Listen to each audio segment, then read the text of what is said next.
Hindi mo pa nga sinasabing gusto mo ako. Importante ba yun? Siyempre, oo naman.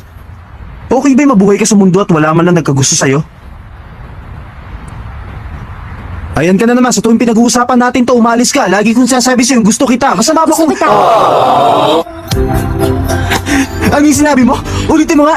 Nasabi ko na ikaw itong mahinang pandinig. Pabigla-bigla ka naman kasi magsalita, hindi ko talaga narinig. Bakit ba ayaw mo pang ulitin? Nakakainis ka talaga.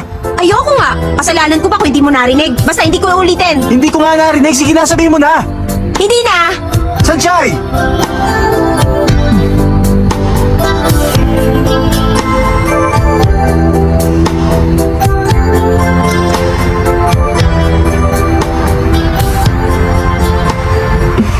Gusto kita.